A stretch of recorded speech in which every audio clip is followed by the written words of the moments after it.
शुभोदय। आज हम 10वीं कक्षा का पहला उपवाचक शांति की राह में इस पाठ के बारे में आज हम चर्चा करेंगे। सुनिए और ध्यान से पढ़िए। शांति का अर्थ या शांति की परिभाषा का वर्णन इस पाठ में बहुत खूबसूरत से किया गया है और शांति के लिए जिसने जिसने महान लोग कोशिश की उनके बारे में भी बताया गया है। देखिए विद्यार्थियों, आज हम शांति की राह पाठ के बारे में वर्णन करेंगे। सुनिए, ध्यान से सुनिएगा। यदि हमारे पास दुनिया का सारा वैभव और सुख साधन उपलब्ध है, यदि हमारे पास दुनिया का सारा धन दौलत उपलब्ध है मगर शांति नहीं है तो वैसा सुख साधन व्यर्थ है। देखिए, हमारे पास जितना भी धन दौलत हो मगर शांति ना होने के कारण वह सब व्यर्थ ही है। संसार में मानव द्वारा जितने भी कार्य किए जा रहे हैं सबका एक ही उद्देश्य है, शांति। संसार में जो भी मानव कार्य कर रहे हैं उनका मुख्य उद्देश्य है शांति। सबसे पहले तो हमें यह जान लेना चाहिए कि शांति क्या है। देखिए, सबसे पहले हमें यह जान लेना चाहिए कि शांति की परिभाषा क्या है, यानी शांति का अर्थ क्या है। शांति का केवल यह अर्थ नहीं कि मुख से चुप रहे, शांति का के अर्थ यह नहीं है केवल मुख से चुप रहे। देखिए, शांति का अर्थ मुख से चुप रहना। मुख से चुप रहना मतलब क्या है? खामोश रहना। इसका अर्थ नहीं शांति का। अपितु मन को नियंत्रित कर उसे बुराई के रास्ते पर चलने से रोकना ही वास्तविक शांति है। शांति का वास्तविक अर्थ यह है कि मन को नियंत्रित करके बुराई के रास्ते में जाने से रोकना और मन को नियंत्रित करना, यही वास्तविक शांति का अर्थ है।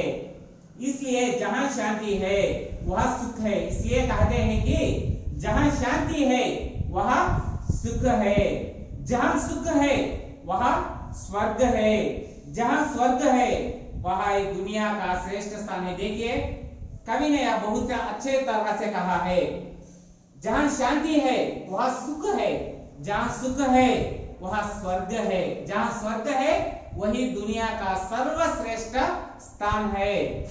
युद्ध, दुख, लालच और सभी पीड़ाओं को मिटाने का एकमात्र साधन है शांति। आप शांति कायम रखने पर युद्ध, दुख, लालच और सभी पीड़ाओं को रोक देता है। इसी का अर्थ है शांति। धन दौलत से भौतिक संपदा खरीद सकते हैं। देखिए, धन दौलत से आप जो भी खरीद सकते हैं, यानी भवंतियां खरीद सकते हैं, जगह खरीद सकते हैं, लेकिन शांति नहीं खरीद सकते। आप जितना भी धन दौलत लगाइए मगर शांति को नहीं खरीद सकते। यही कारण दुनिया भर के कई धनी देश शांति को बनाए रखने के लिए युद्ध के लिए तत्पर रहे हैं। इसी कारण से सारी दुनिया में हर एक देश शांति को बनाए रखने के लिए काम कर रहे हैं। युद्ध के सभी शांति स्थापित नहीं हो सकती। युद्ध से कभी भी शांति स्थापित नहीं हो सकती। देखिए, दो देशों के बीच युद्ध चलने पर दो देशों में शांति स्थापित रहेगी नहीं, बल्कि सभी देश के बीच चर्चा एवं सहयोग के द्वारा शांति की स्थापना की जा सकती है। सभी देशों के बीच चर्चा करने से, किस लिए चर्चा? युद्ध ना करने का चर्चा करने पर शांति की स्थापना कर सकते हैं। इसका मूल्य उद्देश्य है कि विश्व के सभी देशों के बीच शांति की स्थापना करना, युद्ध ना करना। इसका मुख्य उद्देश्य है कि दुनिया भर के सभी देशों के बीच शांति की स्थापना करना। इतना ही नहीं, शांति के श्रेष्ठ में उत्कृष्ट कार्य करने के लिए हर वर्ष नोबेल पुरस्कार भी दिया जाता है। इतना ही नहीं, दुनिया भर के लोगों में कोई ना कोई शांति के लिए अच्छे कार्य करने पर उनको नोबेल पुरस्कार दिया जाता है। किनको नोबेल पुरस्कार दिया जाता है? जिस आदमी दुनिया की शांति के लिए काम कर रहा हो उसे नोबेल पुरस्कार दिया जाता है। शांति की स्थापना में अपना जीवन समर्पित करने वाले कई महान हस्तियां हैं। देखिए, शांति की स्थापना के लिए कई महान हस्तियां अपने जीवन भी त्याग कर चुके हैं। यही उनमें से दो महान लोगों के महान कार्य के बारे में दिया जा रहा है। अब हम पाठ पढ़ा रहे हैं ना शांति की राह में। इस पाठ में दो महान हस्तियों के बारे में अब हम बातचीत करेंगे। ये दो महान हस्तियां अपने जीवन काल तक शांति की स्थापना के लिए ही कोशिश कर रहे थे और अपना जीवन काल सब त्याग कर चुके थे, जिन्होंने अपना सारा जीवन अहिंसा, शांति, सेवा और भाईचारा की स्थापना में लगा दिया। ये ऐसे कई महान हस्तियां हैं कि वे अपना जीवन काल सारा जीवन अहिंसा, शांति, सेवा में ही, मानव सेवा में ही लगा दिया। अब देखिए दो महान हस्तियां का नाम है। पहला नेल्सन मंडेला। देखिए नेल्सन मंडेला। मंडेला का नाम से विश्व भर में प्रख्यात शांति दूता का पूरा नाम नेल्सन रोलिहल मंडेला था। नेल्सन मंडेला को और एक नाम से भी बुलाते हैं। उनका और एक नाम है शांति दूता। उनका और एक नाम क्या है? शांति दूता। प्यार से कहते हैं, जैसे हम महात्मा गांधी को बापूजी कहते हैं ना, उसी तरह नेल्सन मंडेला को शांति दूता के नाम से बुलाया जाता है। उनका जन्म 18 जुलाई, उनका जन्म कब हुआ? 18 जुलाई 1918 को दक्षिण अफ्रीका में हुआ। नेल्सन मंडेला का जन्म कब हुआ? देखिए दक्षिण अफ्रीका में 18 जुलाई 1918 को हुआ था। वे दक्षिण अफ्रीका के प्रथम अश्वेत राष्ट्रपति थे। वे दक्षिण अफ्रीका के प्रथम अश्वेत राष्ट्रपति थे। कौन थे? Nelson Mandela.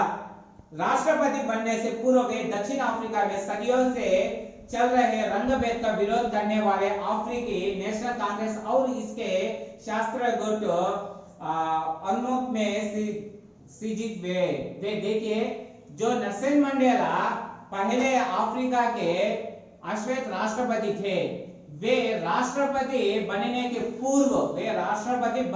पूर्व अफ्रीका में जो रंगभेद था ना, उसका विरोध पहले इन्होंने किया था। इसके लिए इनको कई सारे बलिदान यानी इनको कई सारी कठिनाइयों का सामना ही करना पड़ा।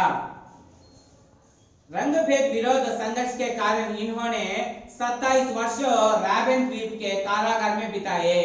इन्होंने इस रंगभेद का विरोध करने के कारण इनको जब अफ्रीका की सरकार ने इनको 27 वर्ष तक रॉबिन द्वीप में इनको कैद कर दिया था।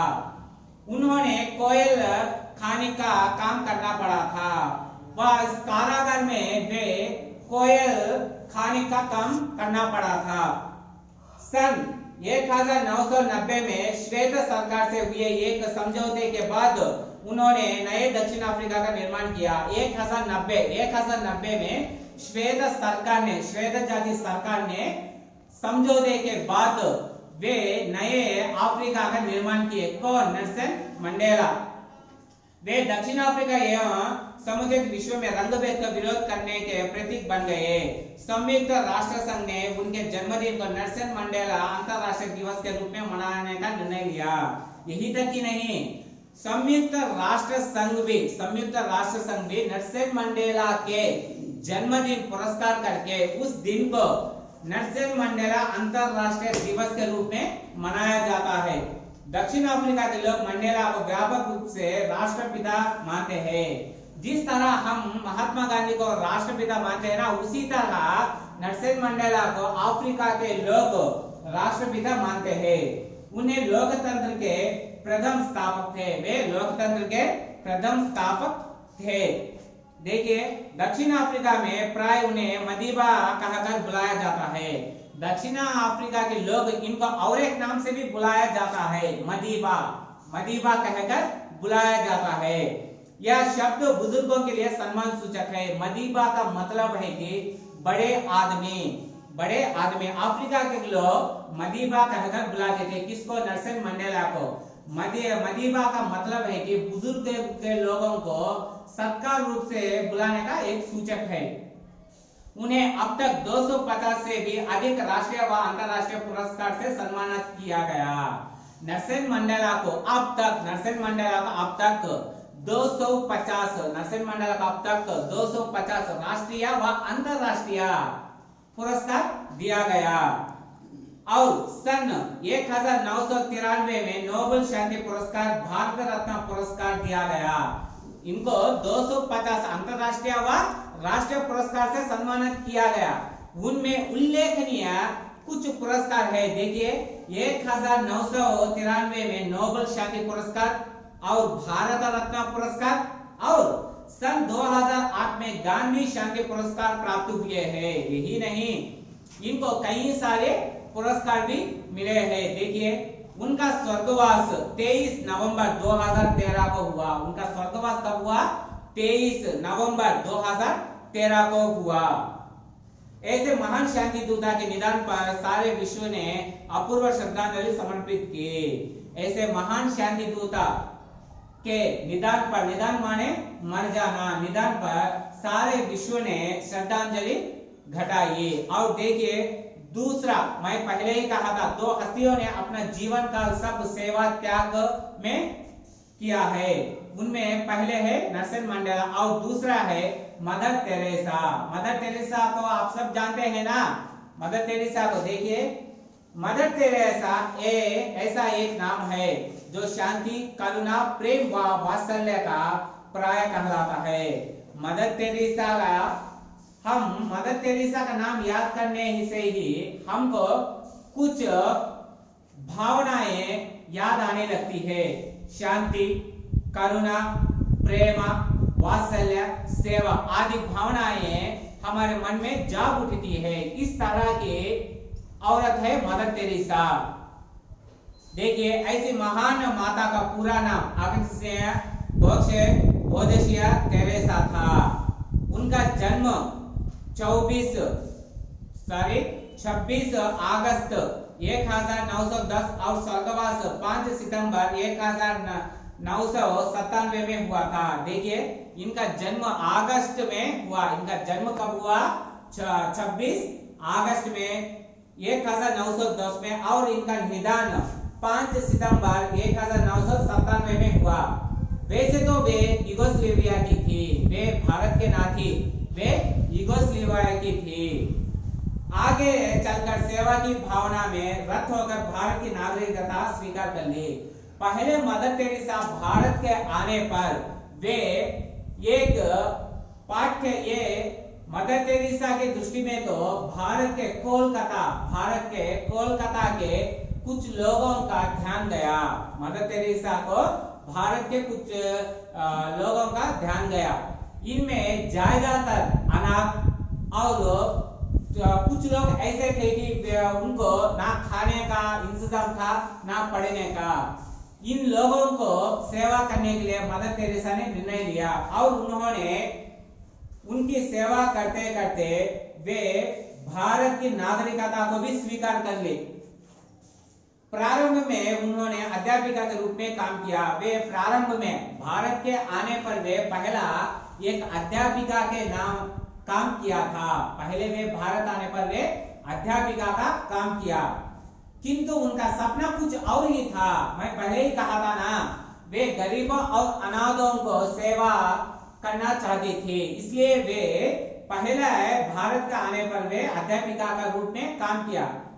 वे अनाथों, गरीबों और रोगियों की सेवा करना चाहती थी। वे अनाथों और रोगियों, गरीबों की सेवा करना चाहती थी।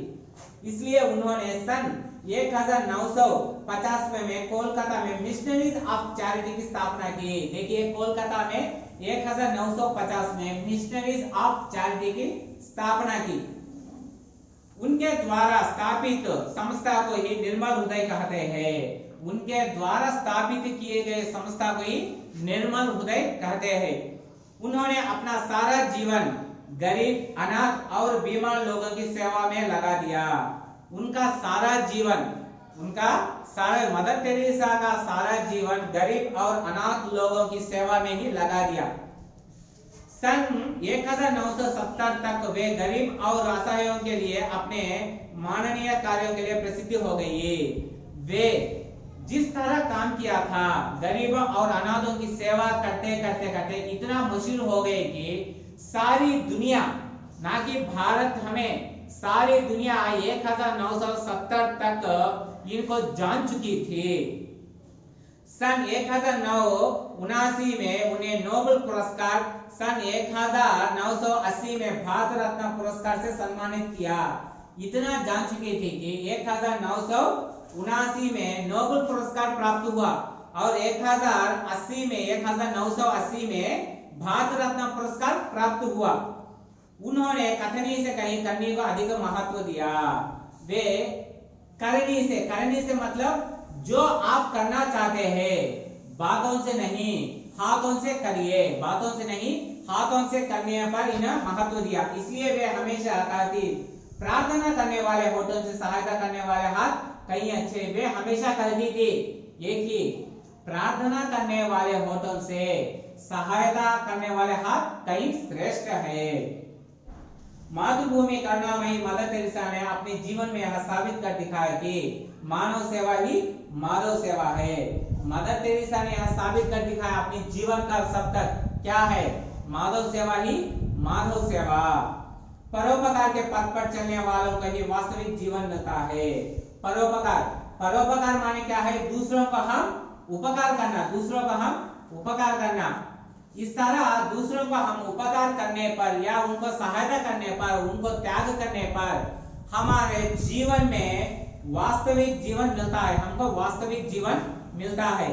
आज वे हमारे बीच नहीं रही, किंतु उनके महान विचार, उत्कृष्ट कार्य और श्रेष्ठ परोपकारी गुण आज भी एक दिव्य ज्योति के रूप में हमें वास्तविक जीवन बिताने रहते हैं।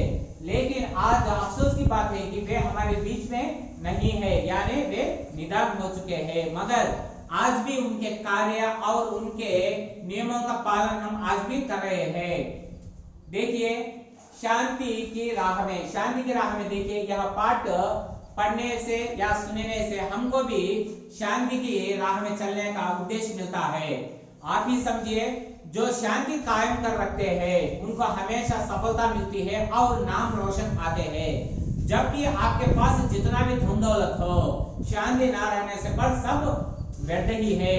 ये हमारे देश में नहीं बल्कि सारी दुनिया में सारे लोग शांति कायम रखने की सोच रहे हैं। अब हम इस पाठ को यही समाप्त कर रहे हैं और दूसरी पाठ से हम जरूर मिलेंगे। धन्यवाद।